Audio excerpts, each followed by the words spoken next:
हर शऊर रखंदड़ शख्स जाने थो तो पाकिस्तान एक अहिड़ो गैर फितरी मुल्क है जंहिंजी बुनियाद फ्रॉड ते ठहियल आहे। 47 खां वठी हींअर ताईं ही मुल्क एक एजेंसी हलाए पई जंहिंखे खिलाई मखलूक चऊं या इस्टेब्लिशमेंट चऊं। असां इस्टेब्लिशमेंट जी ज़हनियत सम्झण जी कोशिश कंदासीं त ख़बर पवंदी त उन्हनि वटि न का सियासी तालीम आहे, न ई का मंतकी सोच या मुल्क जे फ़ाइदे लाइ का हिकमत अमली आहे।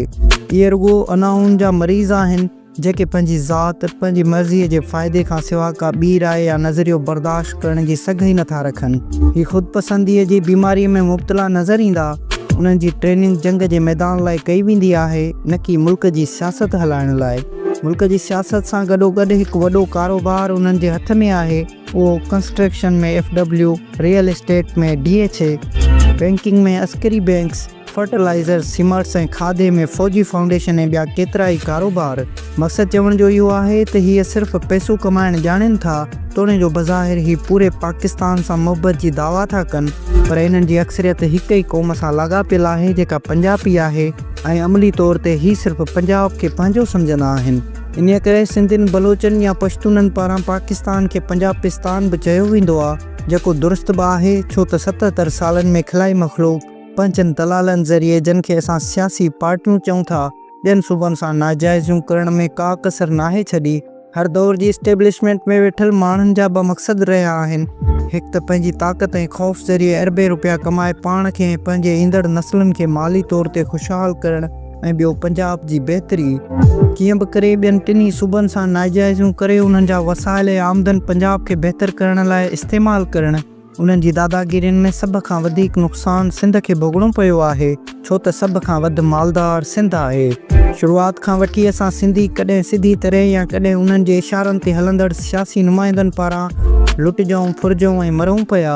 पाण सां हींअर इहा हालत कई वई आहे जो असां पंहिंजे बुनियादी ज़रूरियात हासिल करण खे पंहिंजी वॾी कामयाबी सम्झूं था।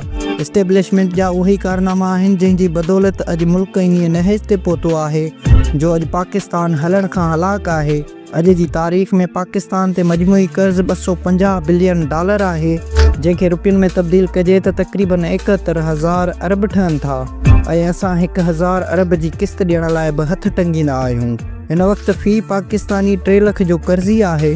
सो मौजूदा सूरत हाल खे मद्देनज़र रखंदे इस्टेब्लिशमेंट सम्झे थी त मुल्क ख़तरे में आहे, तयारी वठणु घुरिजे।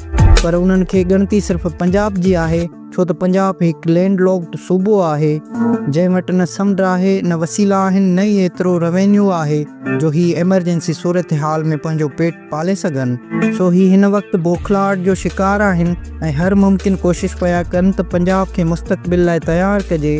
ग्रीन पाकिस्तान इनिशिएटिव बि इन्हीअ जी हिकु कड़ी आहे। कैनाल ठाहिण जो मक़सदु बि सिर्फ़ु पंजाब जी ख़ुशहाली आहे। उन्हनि खे असांजो लाचार त परे जी ॻाल्हि, पर ही असांखे इंसान बि कोन था सम्झनि। आसिफ ज़रदारीअ खे सदारती कुर्सी, कारपोरेट फार्मिंग ऐं मुस्तक़बिल में संदसि पुट खे वज़ीर आज़म करण जी लालच ॾेई सिंधी क़ौम जी ज़िंदगीअ जो सौदो कयो वियो आहे। अफ़सोस इन ॻाल्हि जो आहे त पंजाबियुनि खे पंजाब जी ॻणती आहे, पर आसिफ ज़रदारी जंहिंजी सॼी उमिरि सिंध में गुज़री आहे, जंहिंजी क़बर बि सिंध में हूंदी, पर हिन पंहिंजे ज़ाती मुफ़ादनि लाइ सिंध खे खपाइण में का कसर नाहे छॾी। ख़बर नाहे त ज़रदारी साहब पंहिंजो पाण सां एतिरी ज़्यादती छो पियो करे। ज़िंदगीअ जा कुझु ॾींहं बचिया अथसि। हिन पछाड़की वक़्त में बि गारियूं खाइण जो अलाए छो शौक़ु अथसि। हाणे त खेसि होश में अचणु घुरिजे, छो त सिंधी क़ौम हाणे पंहिंजी ज़िंदगीअ जी जंग विढ़े पई, जेका कंहिं बि सूरत में पोइते न हटणी आहे, पोइ नतीजा खणी कहिड़ा बि निकिरनि।